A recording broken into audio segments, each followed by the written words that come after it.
Hey guys, it's your boy the Ginger Dwarf, and today we're coming a little late on the Halloween train, because Halloween's ended like a week ago, but you know, this is my channel, I can do what I want, because America.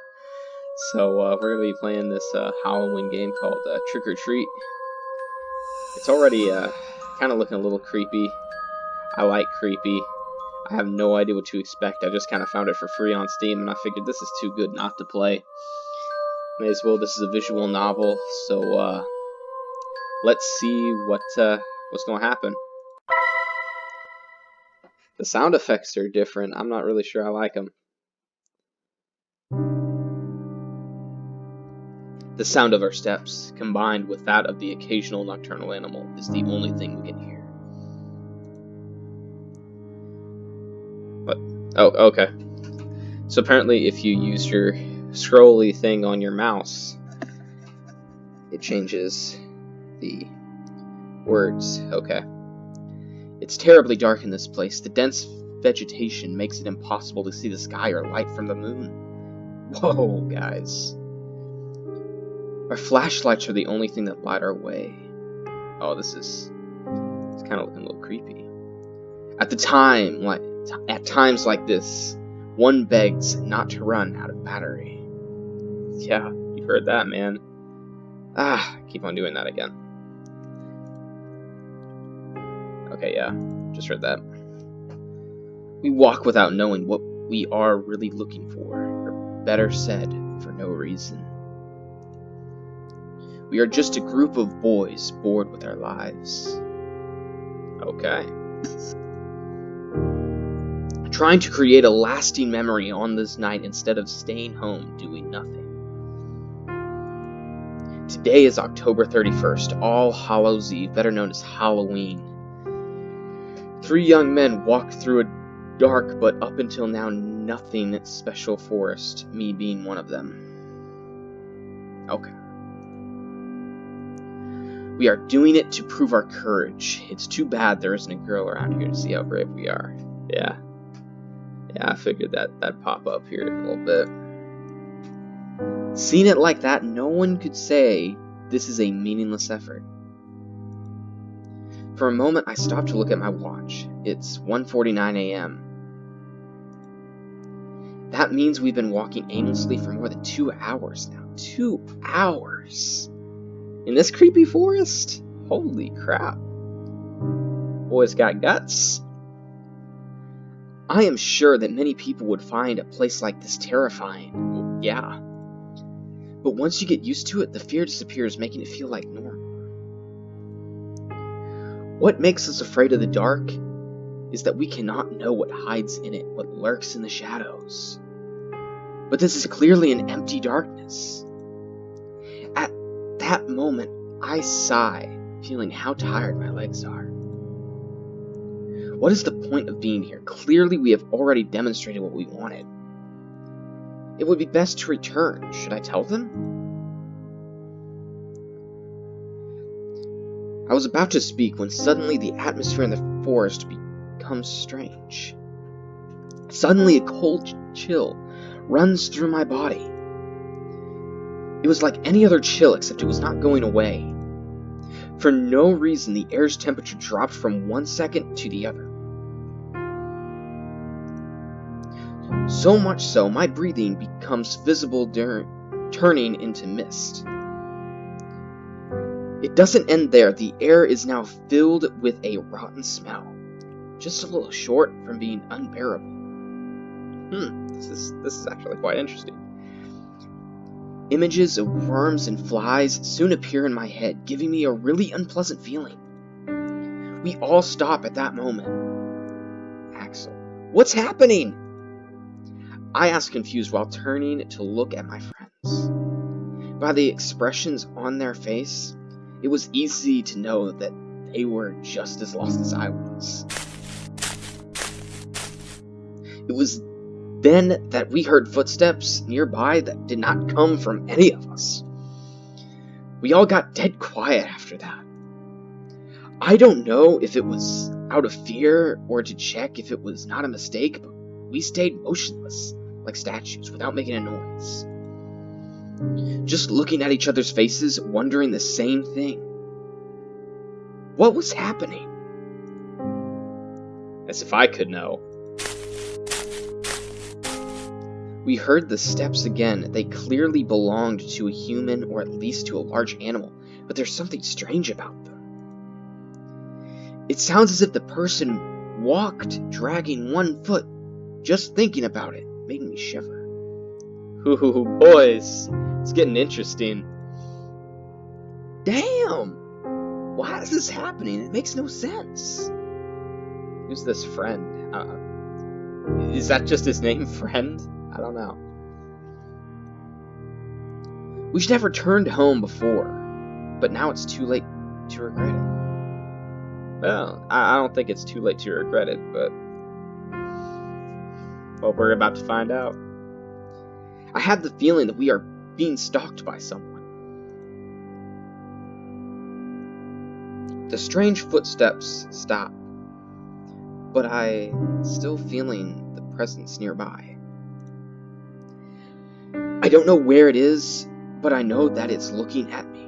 That cursed thing is looking at me. Ooh, my heart is beating anxiously. It's almost as if my body was telling me to get out of there.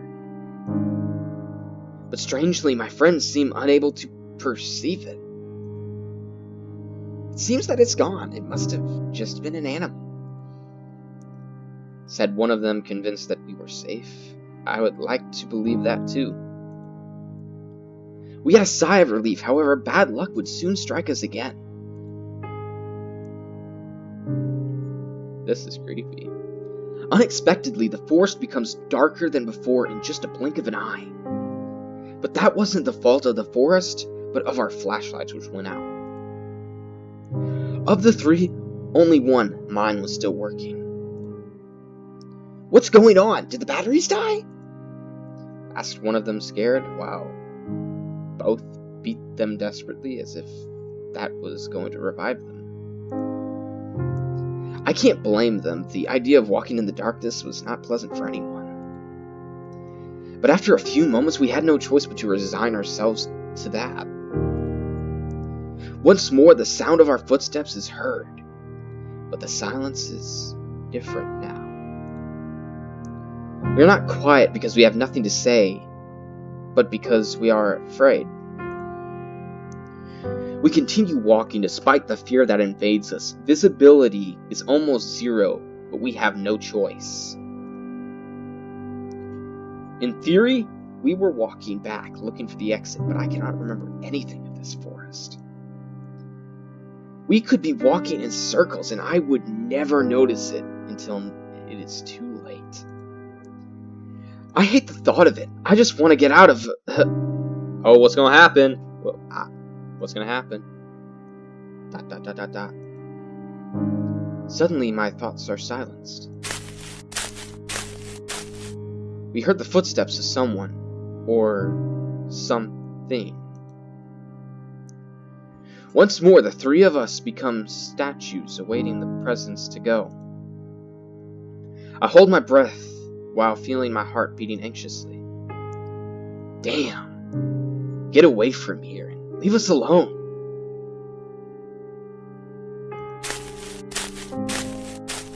Unexpectedly, the steps are heard closer. This time, they do not disappear, but are rather come at us.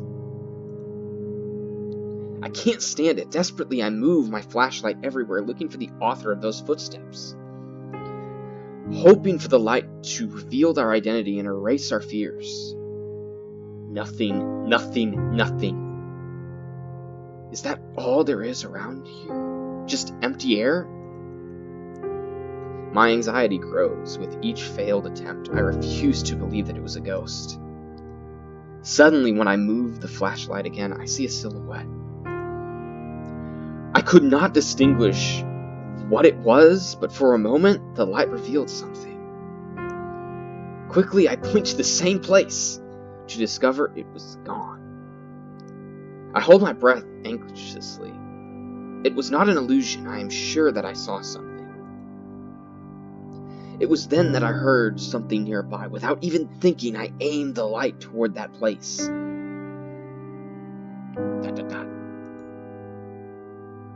What I found leaves us paralyzed with an expression of disbelief on our faces.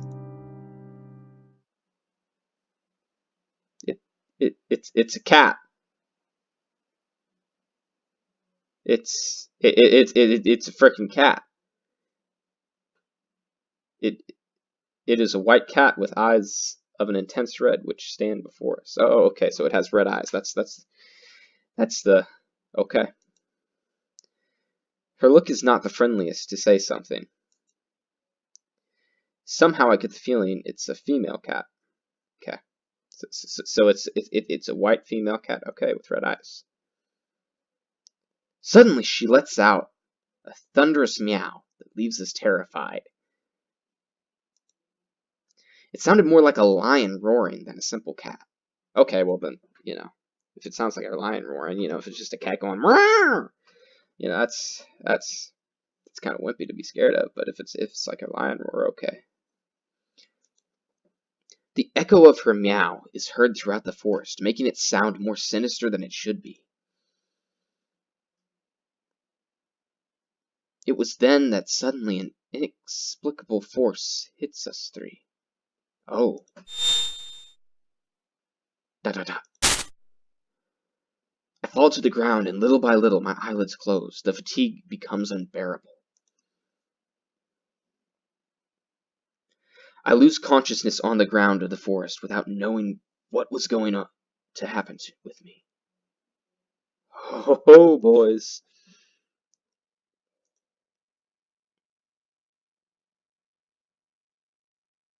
Interlude. Is that lewd or lube? Either way, that works. Before night falls.